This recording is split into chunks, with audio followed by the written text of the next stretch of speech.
News 18 India।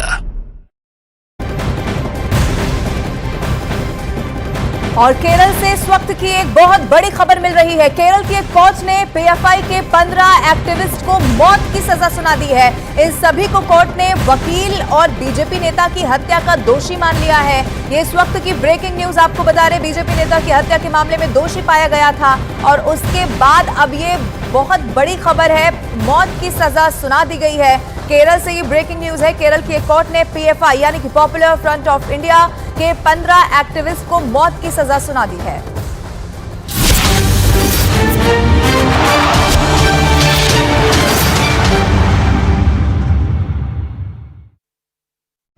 आप देख तो ये हम आपको बता रहे हैं, यानी पूरे तरीके से पूरे इलाके को वहां पर तैनाती कर दी गई है सीआरपीएफ की।